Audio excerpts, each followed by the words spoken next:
아버지 경배합니다. 아버지 채워주소서. 당신의 사랑으로 예수님 사랑합니다. 예수님 경배합니다. 경배합니다. 예수님 채워주소서. 당신의 사랑으로 성령님 사랑합니다. 성령님 사랑합니다. 성령님 경배합니다. 성령님 채워주소서. 당신의 사랑으로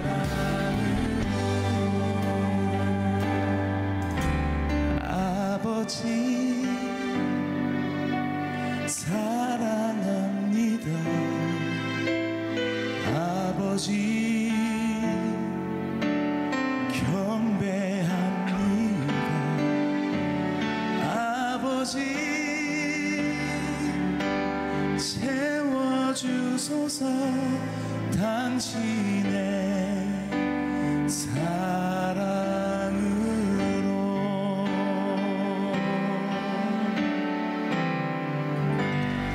우리 아버지 되신 주님께 높은 영광의 박수 올려드리며 나아가겠습니다.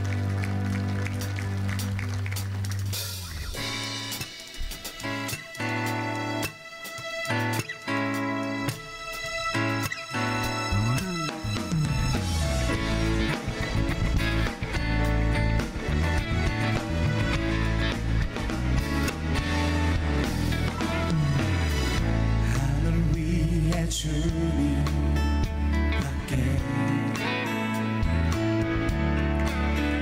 내가 사모할 자 이 세상에 없네. 내 맘과 힘은 믿을 수 없네. 오직 한 가지 그 진리를 믿네. 주는 나의 힘이여. 주는 나의 힘이여. 주는 나의 힘이여. 영원히 주를 의지하리. 영원히 영원히 하늘 위에 주님만. 하늘 위에 주님께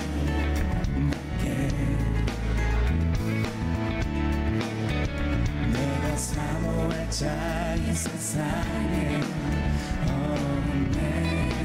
없네. 내 맘과 힘은 오직 한 가지. 오직 한 가지 그 진리를 믿네. 주는 나의 힘이여. 주는 나의 힘이여. 주는 나의 힘이여. 영원히 주를 의지하리. 주는 나의 주는 나의 힘이여. 주는 나의 힘이여. 영원히 주를 의지하리. 주는 나의 힘이여. 주는 나의 힘이여. 주는 나의 힘이여. 영원히 주를 의지하리. 힘이여 주는 나의 힘이여 주는 나의 힘이여 영원히. 우리 전심으로 다시 한번 고백하며 찬양합시다. 주는 나의 힘이여 주는 나의 힘이여 주는 나의 힘이여 영원히 주를 의지하리. 영원히 영원히.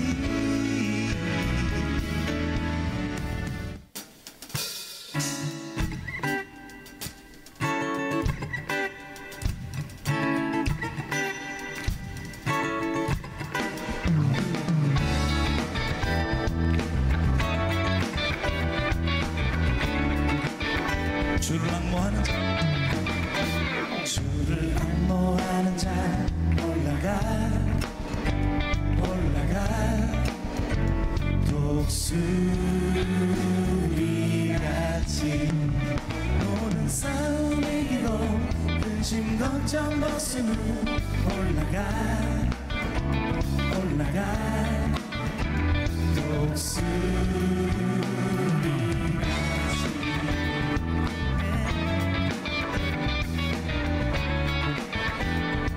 2절 찬양합니다. 주를 앙모하는 자 걸어가 걸어가. 고단치 않네. 길을 잃은 양떼를 두루 찾아다니며 걸어가 걸어가.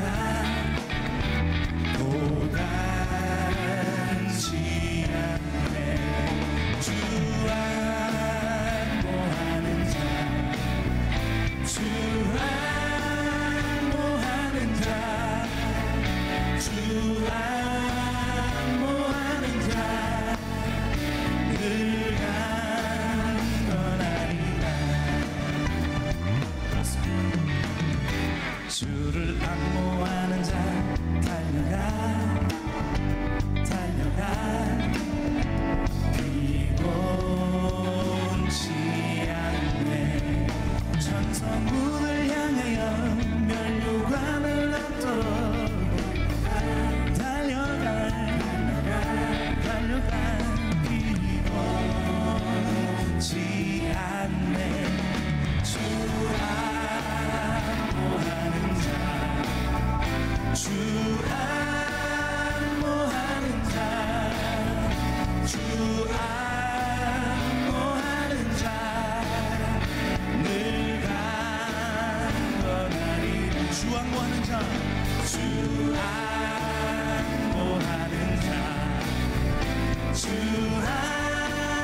앙모하는 자, 주 앙모하는 자 늘 강건하리라. 주를 앙모하는 자 올라가 올라가. 독수리같이 은혜 안에 뛰놀며 주의 영광 보리라. 올라가 올라가. 독수리같이 주 앙모하는 자, 주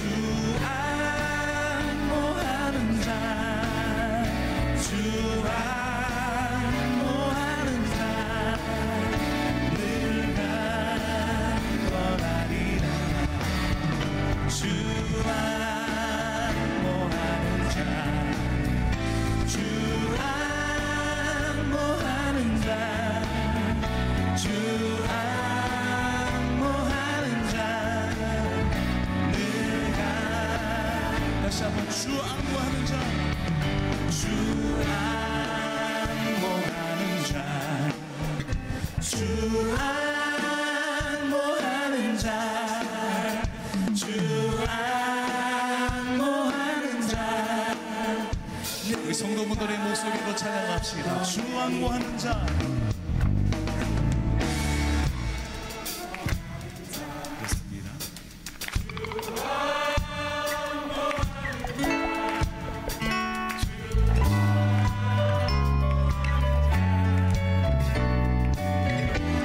우리 마지막으로 전심을 다해 고백합시다. 주 안모하는 자. 안모하는 자. 주 안모하는 자. 주 안모하는 자. 늘 강건하리라. 할렐루야. 우리에게 새 힘을 주시는 주님 감사합니다. 모두 함께 자리에서 일어나 찬양하겠습니다.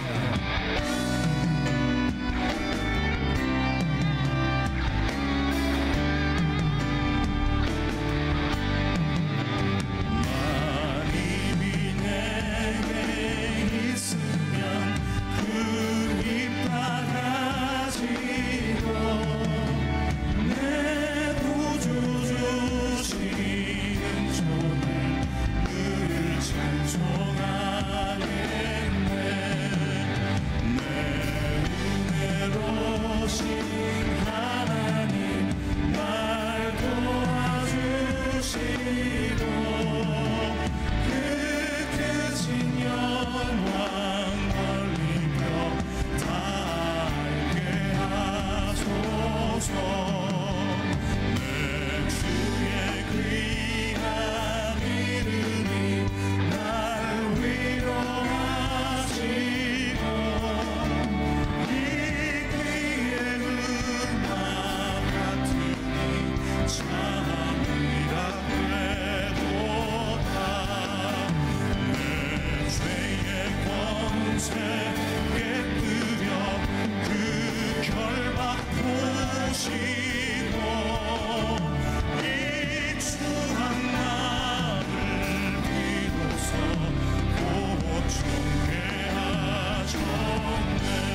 오늘의 말씀은 사도행전 27장 24절에서 25절 말씀입니다.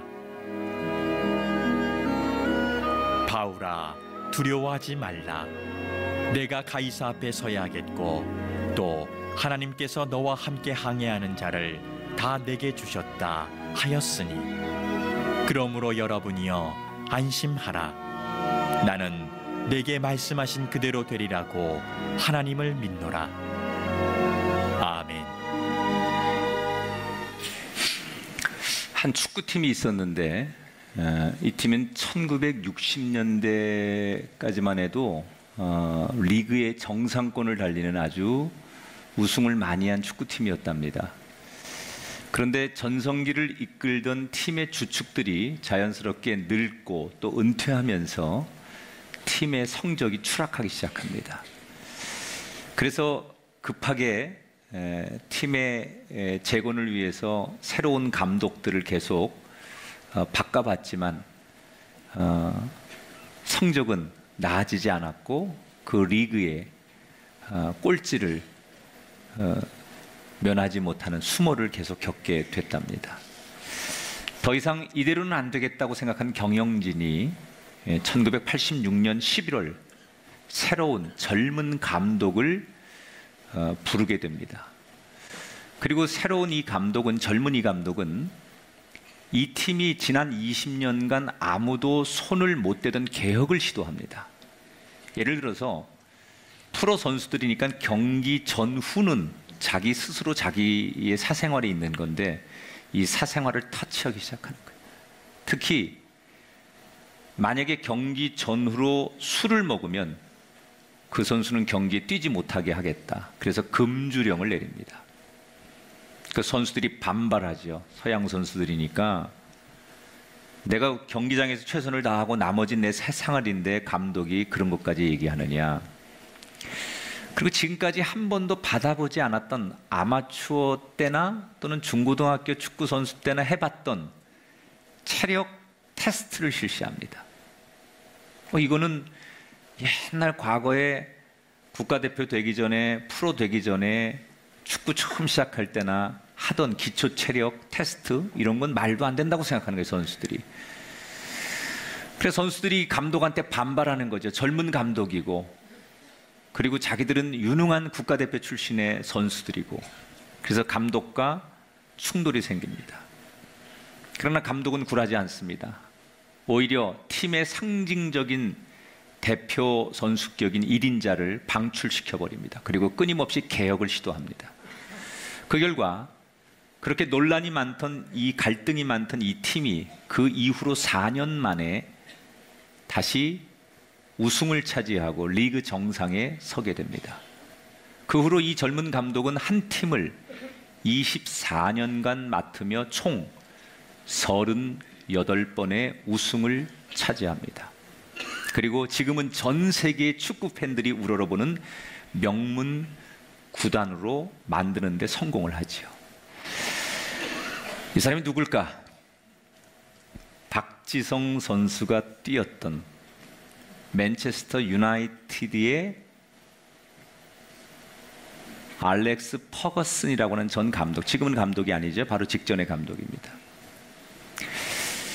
맨체스터 유나이티드가 만약에 퍼거슨이라고 하는 사람 대신에 그 당시에 다른 지도자를 그 자리에 세웠다면 이 팀이 명문구단이 될 수 있었을까? 전문가들의 의견은 하나같이 아니에요. 그것은 퍼거슨의 힘이다. 퍼거슨이라는 리더가 있었기 때문에 지금의 그 명문구단이 될 수 있었다라는 데 모든 사람들이 동의를 해요. 여러분, 리더는 참 중요한 거예요. 큰 조직이든 아니면 작은 조직이든 리더가 바로 서야만 그 조직은 올바른 방향으로 가는 거예요. 이 세상도 마찬가지예요. 예수님이 이 세상을 바르게 이끌기 위해서 예수님을 믿는 우리를 세상의 리더로 부르셨어요. 뭐라고 말씀하셨느냐? 너희는 세상의 빛이라. 우리 그렇게 말씀하셨어요. 너희는 세상의 빛이라는 게 뭐예요? 이 세상에 나가서 어둠 속에 길을 잃어버리고 갈 길을 몰라 하는 사람들에게, 그게 내 가족이든 동료든 이웃이든 내 세상 사람 누구에게 너희는 세상에 나가서 빛이 되어라, 이끄는 사람이 되어라, 비추는 사람이 되어라. 그 말은 다른 말로 말하면 너희가 이 세상의 리더가 되라는 거예요. 아니, 나는 하는 일이 오히려 리더한테 업무 지시 받는 위치에 있는데, 아니 내 주변에는 리더들이 많고 나는 그 리더들에 비하면 아무것도 아닌데, 그런 세상적인 차원이 아니에요. 예수 믿는 우리들에게 주님께서 주신, 겉으로는 우리가 하는 일은 우리가 분명히 작은 일이고 볼품없는 일을 할지라도, 우리가 이 세상 살면서 우리에게 원하시는 궁극적인 주님이 주신 사명 가운데 하나가 뭐냐? 너희는 세상의 빛이라. 예수 믿는 사람들은 세상에 운명적으로 리더가 돼야 돼. 그 어떤 리더가 돼야 되느냐? 오늘 사도행전 27장의 얘기 나눌 거잖아요.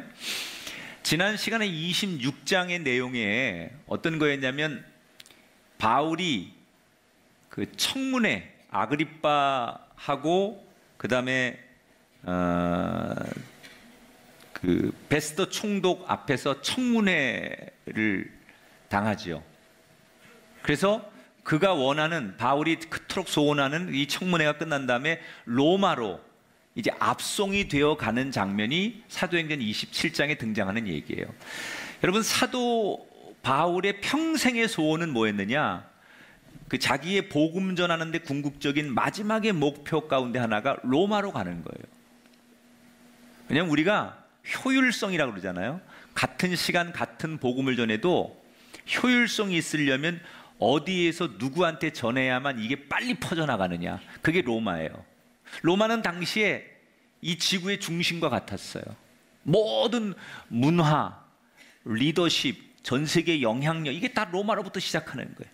그러니까 바울이 생각할 때 이 아시아에서 또는 유럽 일부에서 복음이, 기독교가 막 부흥되지만 이게 본격적으로 전 세계에 예수님의 복음이 흘러가려면 로마로 가서, 로마에서 이 황제라든지 로마 사람들이 예수를 믿어야만 전 세계가 기독교 복음화가 될 수 있다고 생각한 거예요. 그래서 어떻게 하면 로마를 갈 수 있을까? 그리고 로마를 가야지, 이게 늘 그의 비전이었단 말이에요. 그런데 그 꿈이 이루어진 거예요. 근데 문제는 자기가 원하는 방식으로 로마를 가는 게 아니라 원하지 않는 방식으로 로마를 가는 거예요. 바울이 원했던 건 자유로운 몸으로 마음껏 복음 전하고 당당하게 복음 전하고 로마에 가고 싶었는데, 지금 바울이 로마를 가긴 가는데 죄수의 신분으로 로마로 가는 거예요. 자, 이 이야기는 무슨 얘기냐면, 우리가 인생을 사는데 하나님이 우리 길을 반드시 이런 두 가지의 코스로 인도하세요. 하나님, 나 이렇게 되고 싶어요. 내 이게 소원이에요. 하나님, 나 이렇게 해주세요. 그래서 하나님이 우리가 기도하고 우리가 원하는 대로 우리를 이끄시는 방법이 있어요. 여러분이 기도한 대로, 하나님 앞에 부르짖은 대로, 소원한 대로 하나님께서 여러분의 기도와 소원을 들으시고 그렇게 그대로 우리를 축복해 주시는 여정이 있는가 하면, 우리가 원하는 방식이 아닌, 때로는 삶의 고난과 돌부리와 어려움들을 만나면서 우리를 이끌어 가시는 방식이 있어요. 내가 원하는 방식이 아니에요. 내가 원하는 방식은 자유로운 건데, 하나님 우리를 내가 원하는 방식이 아닌 전혀 원하지 않는 방법으로 나를 인도해요. 바울이 지금 그런 거예요. 그런데 여러분, 내가 원하는 방식이 아니지만 결국 바울은 로마로 갑니다. 그리고 그 로마에서부터 기독교가 전 세계로 흘러가요.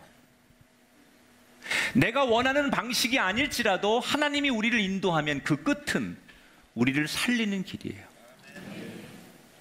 그래서 우리는 내가 원하는 방식이기 때문에 하나님이 나를 축복하시고 내 기도를 들으셨다가 아니라, 내가 원하는 방식이 아닐지라도 나를 이끌어 가시는 그 하나님의 마지막 그 끝자락에는 나를 살리시는 은혜가 있음을 믿는 그리스도인이 돼야 돼. 바울이 출발한 곳이 가이사랴라고 하는 곳이에요. 가이사랴에서 2년 동안 구금돼 있었잖아요. 그리고 난 로마에 가서 재판받겠다라고 항소해서 로마로 가는 거예요. 그런데 배를 타고 갑니다. 가이사랴에서 배를 타고 로마로 가는데 계획에는 한 4번 정도, 서너 번 정도 배를 갈아타야 돼요. 그 당시에는 한 번에 로마로 갈 수가 없어요. 그래서 조그만 배를 타고 가서 조금 더 큰 배를 갈아타고 또 조금 더 큰 배를 갈아타고 이렇게 해서 로마를 가는 건데, 오늘 성경에 보니까 가이사랴에서 출발해서 처음 도착한 곳이 그 다음날 시돈이라고 하는 곳에 도착을 합니다. 시돈. 근데 여기 중요한 구절이 있어서 제가 이걸 소개하려고 그러는데, 시돈에 도착해서 우리가 주목해야 될 부분이 하나 있어요. 3절에 보니까 이튿날 시돈에 대니 율리오가, 이 율리오라는 사람은 로마의 백부장인데 군인이에요. 죄수들을 로마로 압송하는데 책임자예요. 근데 이 로마 군인이 바울을 친절히 대하여 친구들에게 가서 대접받기를 허락했다. 지금 바울이 타고 가는 이 배에는 바울만 있는 게 아니라 로마에 가서 재판받아야 될 여러 명의 죄수들이 있었어요. 그런데 이 율리오라고 하는 이 로마 군인이 바울에게만 요즘 말로 말하면 특별 면회 같은 것을 허락해 줬다는 거예요.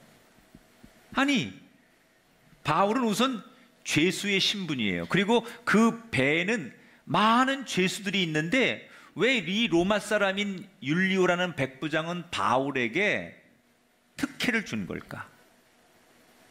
바울이 혹시 뇌물을 주고 잘 봐달라고 미리 뭐 이렇게 그렇게 해서 만들어 놓은 걸까? 뭐가 좀 있지 않을까? 그렇게 의심하시는 분들이 84분이 앉아 있어요 지금. 그거 아니고요. 율리오가 바울에게 반한 거예요. 이미 가이사랴에서부터 바울을 봐왔어요. 재판받을 때부터 봐왔는데 여러 날 동안 바울을 지켜보면서 이 율리오라는 사람이 분명히 죄수고 재판받는 사람이지만 저 사람은 아무리 자기가 봐도 죄가 없는 사람이에요. 그런데도 이 사람이 너무 억울해하거나 누구를 원망하거나 다른 죄수들하고 전혀 말하고 행동하는 게 다른 거예요. 그러니까 이 율리오라는 사람이 오랫동안 바울을 보면서 그 바울의 말과 행동과 그의 인품에 감동을 느낀 거예요. 그래서 스스로 이 바울을 예우해 주는 거예요. 그래서 죄수지만 시돈이라는 곳에 와가지고 다른 기독교인들이 이 바울을 만나서 식사도 대접하고 그들과 미팅할 수 있도록 특별한 그런 시간을 배려해 주었다. 저는 이 대목에서 이런 생각합니다. 우리가 사람을 만날 때 오래 만나는 사람도 있어요. 나하고 10년 지기, 20년 지기, 또 앞으로 또 몇십 년을 같이 만날 사람도 있지만 대부분은 우리의 만남이 스쳐 지나가는 만남이 더 많아요. 하루 동안 잠깐 일 때문에 또는 어디서 무슨 모임에서 한두 번 정도 만나고 다시는 못 만날 그런 만남을 우리는 스쳐 지나가는 만남이라고 생각해요. 그런 만남들이 참 많은데 우리의 인생의 궁극적인 목표는 내가 스쳐 지나가는 만남이든 나를 오랫동안 만났던 사람이고 앞으로 오랫동안 만날 사람이든 간에 똑같아요. 상대가 내 뒷모습을 보면서 다시 한번 내 뒷모습을 돌아보면서 참 괜찮은 사람이네. 만나면 만날수록 참 뭔가 매력이 있네. 저 사람 좀 다른데? 이런 뒷맛을 줘야 된다는 거예요. 여러분, 바울의 인생이 바로 그런 인생이었다는 거예요.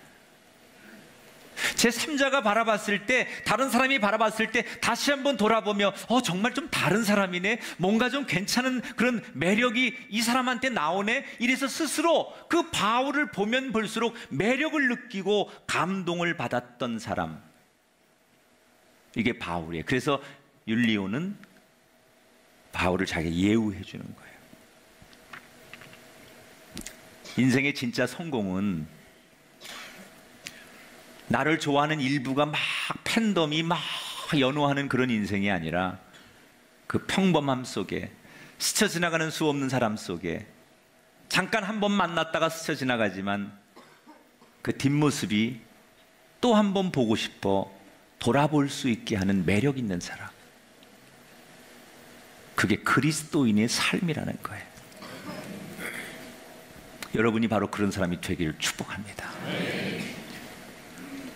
자, 이 배가 시돈에 도착해서 다시 또 그 다음날 떠나죠. 그런데 지도에 보시면 이 당시에 지중해 바다를 가는데 배가 로마로 가려면 북서쪽으로 가야 돼요. 그런데 그때가 바울이 가이사랴를 출발해서 로마로 가는 시기가 가을을 지나서 이제 겨울의 문턱으로 들어가는 시기입니다. 근데 요쯤 되면 지중해 연안에서는 배가 북서쪽으로 올라가야 되는데 반대편 북서쪽에서 강한 바람이 항상 불어와요. 그러니까 배가 이게 역으로 바람을 쏴서 올라가야 되기 때문에 굉장히 어려운 항해를 해야 되고 위험한 항해를 해야 됩니다. 그래서 이 배를 운항하는 선장과 선원들이 굉장히 그 맞바람을 피해서 조심조심해서 해안선을 따라서, 그러니까 지중해 한가운데를 가로질러 가면 빨리 가는데 바람이 워낙 강하니까, 지중해 바람이 워낙 강하니까 이렇게 바람을 피해서 해안선을 따라서 빙 돌아가는 거예요, 지금. 그래서 조심조심해서 그 다음에 무라라고 하는 항구에 도착을 하고 다시 그 무라에서 미항이라는 곳까지 가게 됩니다. 자, 미항에 도착해서 지중해 이 맞바람하고 가이사랴에서 여기까지 오기는 왔는데 점점점 바람이 더 거세지고 계절적으로 우리나라는 여름에 비가 많이 오고 여름 태풍이 많죠. 그래서 장마 전후에 우리는 뭐 무슨 유명한 사라 태풍 이런 거 오고 많이 그러잖아요. 근데 지중해는 우리와 완전히 반대예요. 거기는 겨울에 비가 많이 오고 겨울에 강한 태풍이 많이 일어요. 그러니까 이미 겨울이 돼서 이 북서쪽으로 로마까지 가는 이 항로가 시기적으로 태풍을 만날 가능성이 많기 때문에 사람들이 고민을 합니다. 그러다가 미항이라는 곳까지 와가지고 회의를 합니다.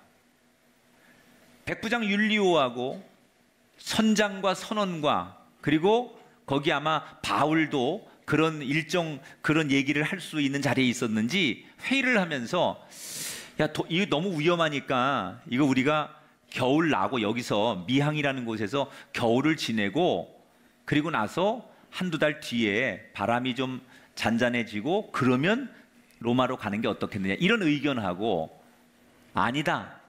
여기까지 왔는데 여기에 머물 수 없다. 그냥 가자라고 하는 이런 의견하고 두 의견이 나뉘는 거예요. 바울은 어디에 속했느냐? 바울은 이미 이 지중해 부근에서 오랫동안 선교를 해봤기 때문에 매년 이맘때가 되면 이 지중해 연안에서 강력한 태풍이 부는 걸 너무 잘 알았기 때문에 바울이 결정권자는 아니지만 의견을 제시하죠. 율리오가 자기한테 늘 호감을 가지고 대하니까 위험합니다. 나도 빨리 로마를 가고 싶지만 지금 대단히 위험하니까 조금 우리가 여기서 미항에서 겨울을 보내고 가는 게 맞습니다라고 의견을 냅니다. 그런데 선장과 선원들이 반대를 해요. 뭘 반대하느냐? 로마까지 가는 건 위험한 건 다 알아요. 그런데 지금 와 있는 미항보다는 여기서 서너 시간만 배를 타고 더 가면 베닉스라고 하는 항구가 있는데 거기까지 가서 겨울을 나자. 왜냐? 지금 자기들이 정박해 있는 미항은 시골이에요. 아주 작은 항구예요. 그래서 지금으로 말하면 숙박, 먹거리, 유흥, 즐길거리 이런 게 아무것도 없어요. 근데 거기서 서너 시간만 더 가면 베닉스라는 큰 항구가 있는데 이 항구에는 뭐 정말 유흥을 즐길 거리도 많고 돈벌이도 있고 또 사람도 많고 숙박도 좋고 음식도 좋으니까 이 선장과 선원들이 여기서 몇 달 동안 겨울을 보내느니 위험하지만 서너 시간 배 타고 더 가서 베닉스에서 겨울을 보내자. 이 차이가 생기는 거예요. 그래서 결국 율리오가 그러면 베닉스까지 가자 해서 다시 배를 움직이게 됩니다. 여기에서 우리가 너무 잘 아는 그 유명한 유라굴라 태풍을 만나는 거예요. 서너 시간만 가면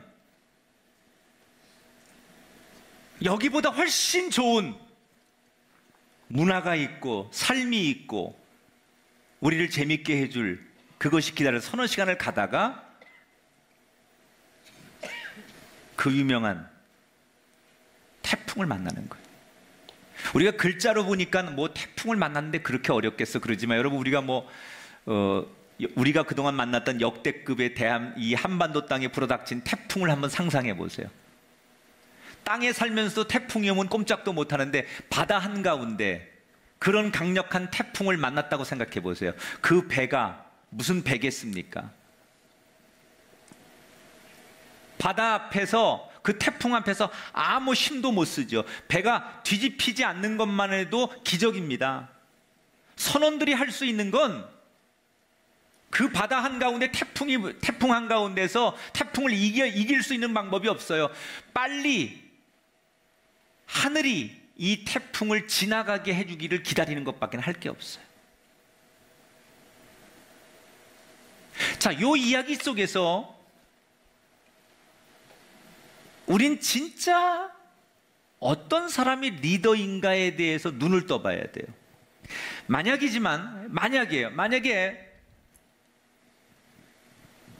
바울이 말한 대로 우리가 불편하고 이 미항이 먹고 잠자는 거 여러 가지 불편해서 몇 달 지내는 게 어려운 건 너무 잘 알지만 바울이 그래도 여기 있어야 된다고 하는 거는 미래를 바라본 주장이에요.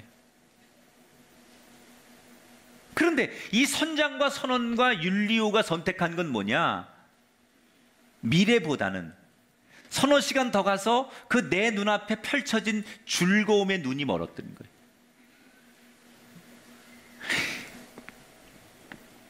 지금 즐거운 거, 지금 당장 우리를 행복하게 해주는 거 몇 달, 이게 중요한 게 아니라 더 큰 미래를 바라본 바울의 리더십과 지금 오늘, 내일, 당장 먹고 사는 문제, 당장 내가 즐거운 문제 앞에서 선택한 이 선장과 선원들의 리더십과 완전한 차이가 있는 거예요. 여러분, 리더는 멀리 내다보는 사람이 리더예요. 이 선장과 선원들처럼 지금 이 순간 내가 어떻게 신나게 즐길까, 이런 것을 넘어서서 바울처럼 더 나은 내일, 잠시는 머뭇거리고 잠시는 스톱해도 1년 뒤를 바라보고 더 앞을 바라보는 안전한 미래를 고민하는 사람, 이 사람이 리더예요. 사랑하는 여러분, 여러분은 바울의 길을 가고 있습니까? 선장과 선원의 길을 가고 있습니까? 모두가, 이 세상 사람들이 지금 다 내 눈앞에 즐거움을 찾고 있을 때 하나님의 눈으로 멀리 보는 사람이 되십시오. 당장 사람들은 오늘 먹거리를 찾아, 오늘의 돈벌이를 찾아, 당장 내일의 살거리를 찾아서 혈안이 되어서 이 땅을 살고 있는 현대인들 앞에서 우리의 선택은 오늘이 아닌 앞을 보는, 미래를 보는 바울의 모습. 하나님이 이 성경에서 우리들에게 하고 싶은 얘기가 그거예요.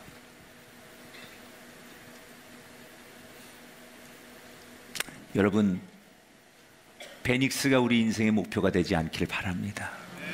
불편하고 힘들어도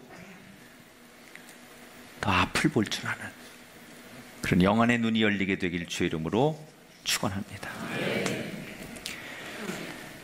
이렇게 바울이 탄 배는 풍랑을 따라, 파도를 따라 정처 없이 떠돕니다. 그러는 사이에 배는 많이 파손되고 부서지고 그리고 물이 새기 시작합니다. 그러니까 선원들이 자기들이 할 수 있는 일을 다 해보는 거예요. 우선 항상 그 당시 지금도 그렇지만 배에는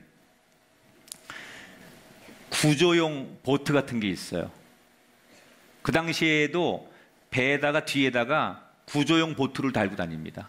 혹시 배가 파손되면 그 구조용 배에 옮겨 타야 되니까. 근데 너무 배가 막 그 태풍 앞에 흔들리고 파손되니까 이 배를 지키기 위해서 그 구조용 배를 잘라버립니다. 그리고 배를 할 수만 있다면 다 줄로 동여매보고 닻을 내려서 바람에 최대한 맞서 보려고 노력합니다.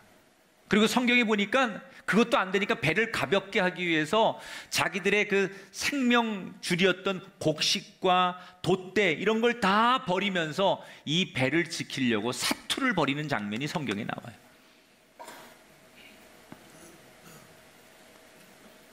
아마도 성경에 나오는 그 날수는 한 보름 정도 그렇게 바다 한가운데 태풍을 만나서 꼼짝도 못하고 고생을 하는데 사람들이 지치는 거예요. 점점점 표정이 어두워지는 거예요. 왜 이 사람들이 그 표정이 어두워지느냐, 그 이유를 성경에서 이렇게 소개하죠. 20절 같이 읽어볼게요.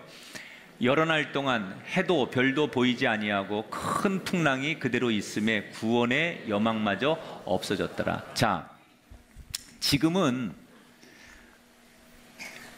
우리 참 좋은 시대죠. 예를 들어서 지금 같으면 나침반,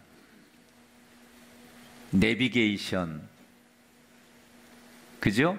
뭐 이런 것들이 우리 길을 다 안내해 주잖아요. 어디로 가야 될지, 뭘 봐야 될지, 뭐 GPS 이런 게 다 우리 그 항로와 우리 길을 다 가르쳐 주는데, 이 당시에는 선원들이 할 수 있는 거는 해와 달을 보고서 날짜를 알고 그리고 별을 보고 방향을 찾아서 운항하는 것이 전부였어요.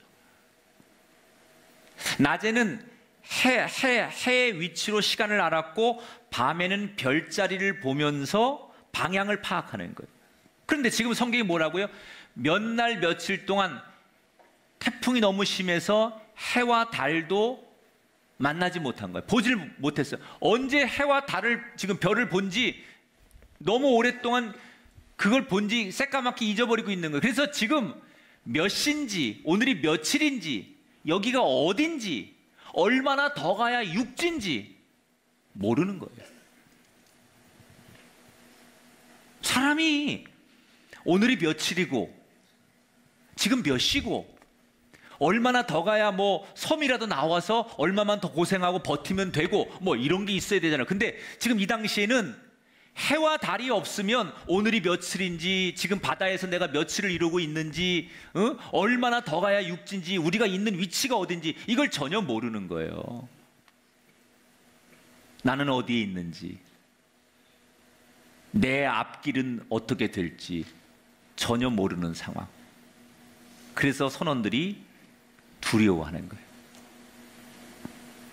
거기다가 음식을 못 먹을 거 아니에요.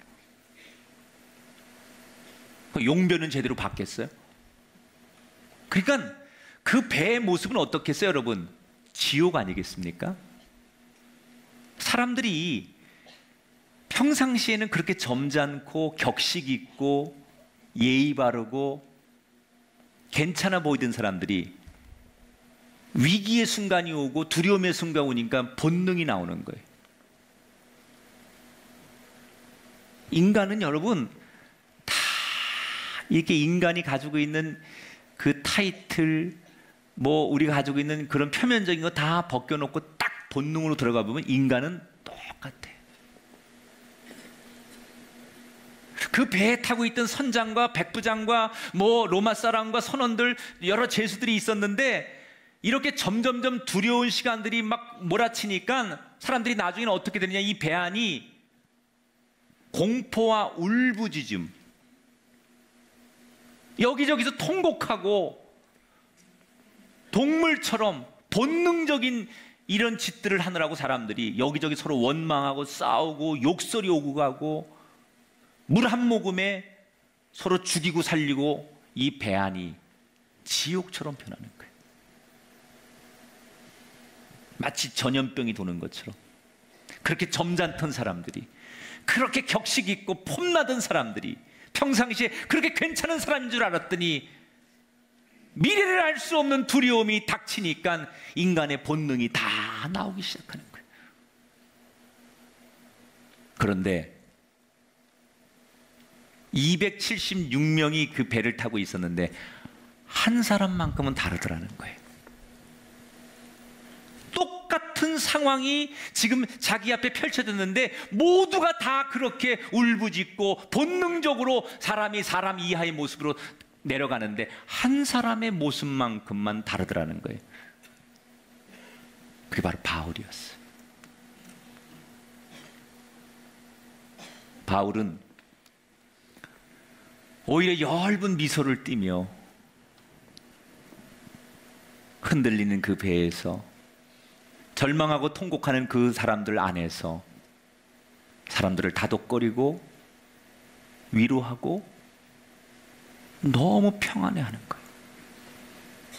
여러분, 누가 제일 얄미운 줄 알아요? 나는 힘들어 죽겠는데 옆에서 웃고 있는 인간들. 이러면 더 얄밉지.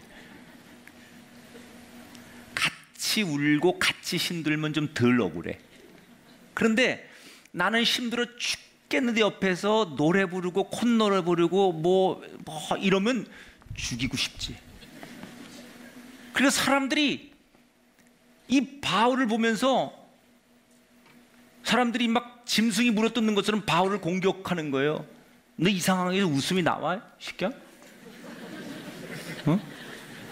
야 바씨 막 이러면서 너 웃음이 나와 지금? 어? 웃겨 지금 이게? 막 이러면서 바울을 막 공격하죠. 그때 바울이 내가 이렇게 지금 평안하고 이렇게 내가 이런 모습을 할 수 있는 이유를 설명하는, 간증하는 거죠. 사람들에게 짧은 순간에 그 막 배 안에서 요동치고 울부짖는 그 사람들에게 바울이 짧은 순간에 내가 이럴 수 있는 비결을 소개하마. 그리고 얘기를 해요. 그게 23절부터 25절에 나와요. 그 내용을 조금 압축해서 성경에서 읽어볼게요. 시작. 하나님의 사자가 내 곁에 서서 말하되 바울아 두려워하지 말라. 내가 가이사 앞에 서야 하겠고 또 하나님께서 너와 함께 항해하는 자를 다 내게 주셨다 하였으니 그러므로 여러분이여 안심하라. 나는 내게 말씀하신 그대로 드리라고 하나님을 믿노라. 바울의 간증에 뭐라고요? 제가 믿는 하나님의 천사가 어젯밤에 나에게 말씀하셨습니다. 바울아, 너 절대 두려워하지 말아라. 내가 로마의 황제 앞에 서야 하겠기에 내가 너를 지켜줄 것이다. 그리고 너를 지켜야 하기 때문에 이 배에 있는 사람들도 내가 반드시 지켜줄 것이다. 그러므로 안심하라. 바울이 간증하는 거예요 지금. 여러분 다 울고 있는데, 여러분 다 울부짖고 있는데, 통곡하고 있는데, 절망하고 있는데 내가 웃을 수 있는 이유, 나는 주님의 음성을 들었습니다. 저는 이 바울이 말한 이 간증에 내가 주님의 음성을 들었습니다라고 하는 이 음성을 저는 세미한 음성이라고 생각해요. 세미한 음성. 왜 세미한 음성이냐? 파도 소리, 절망 소리, 통곡의 소리, 물건이 부서지는 소리, 서로 원망하고 욕하는 소리, 지옥과 같은 소리들이 막 세상에서 요란하게 들리고 있는 그 배 한복판에서 지금 기회는 사람들의 울부짖는 통곡하는 소리가 더 크게 들릴 거예요. 살려달라고 아우성치는 소리가 더 크게 들릴 거예요. 바람 소리, 태풍 소리, 비명 소리가 더 크게 들려요. 그런데 그 속에서 바울이 들었던 그 하나님의 음성은 세상 소리에 비하면 아주 작은, 그래서 바울밖에 못 듣는 거예요.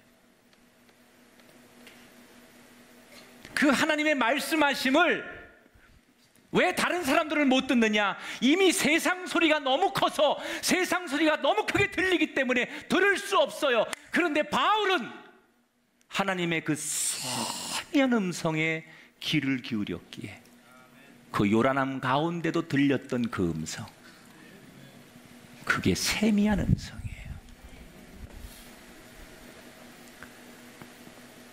오늘 이 땅의 그리스도인들에게 진짜 필요한 소리는 뉴스 소리가 아니에요. 내게 말씀하시는 세미한 음성, 하나님의 음성. 이 음성을 놓치면 우리는 배 안에 군중밖에 못 되는 거예요. 바울이 들었던 그 음성, 그 소란함 가운데, 그 요란함 가운데 바울만에게 들렸던 내가 너를 지킬 것이다, 내가 너와 함께할 것이다 말씀하신 그 세미한 음성을 듣는 사람, 여러분에게 그 음성이 들리길 축복합니다. 건강의 폭풍을 만나셨습니까? 경제적인 태풍을 만나셨습니까? 가정과 삶에, 여러분 삶에 여러분이 감당할 수 없을 것 같은 유라굴라 같은 태풍을 만나셨습니까? 그래서 그 배 안에 절망하는 선원들의 모습처럼 절망과 통곡밖에 할 수 없는 현실이 지금 여러분의 삶입니까? 그 바다 한가운데 출렁이는 태풍 앞에 배를 타고 있는 그들이 할 일은 아무것도 없습니다. 제발 이 태풍이 빨리 지나가기만을. 그런데 한 사람은 달랐어요. 세미한 주의 음성을 들었던 바울. 우리에게 필요한 건 태풍이 떠나가는 게 아니에요. 내가 너를 지킬 것이다. 오늘 이 음성을 들으시기 바랍니다.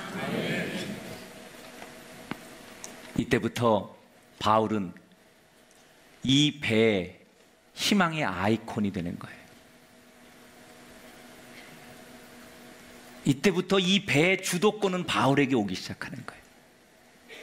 지금까지 이 배의 주도권은 선장에게 있었어요. 지금까지 이 배의 행정적인 리더는 백부장이었어요. 그런데 그 절망의 통곡의 소리 한가운데 희망을 얘기하고 하나님의 음성을 전했을 때 이때부터 주도권이 바울에게로 넘어가는 거예요. 여러분, 표면적으로 바울은 죄수지만 이면적으로는 바울이 죄수가 아니에요. 하나님이 지키는 종이에요. 표면적으로는 우리의 모습이, 우리의 삶이, 우리가 허드렛 일을 하는 사람이고 나이 많은 노인이 됐고 우리가 힘없는 존재고 세상 사람에 비하면 가치 없는 인생일지 몰라요. 그게 표면적으로 보는 거예요. 그러나 이면으로 보면, 손바닥 안과 밖이 다른 거예요. 이면의 모습으로 보면 여러분은 이 세상 그 누구하고 비교할 수 없는 하나님의 종이요, 하나님의 자녀요, 하나님의 사신이에요.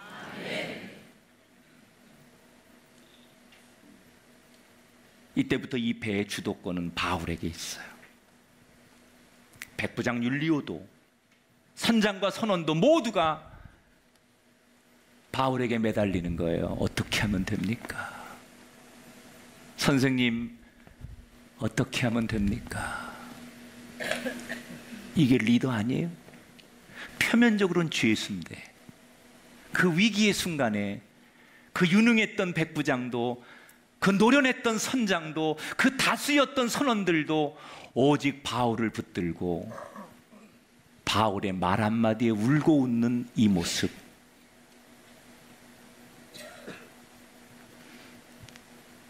우리가 비록 돈이나 세상의 능력이나 힘이 없을지라도 하나님이 여러분에게 영적인 주도권을 주실 줄 믿습니다.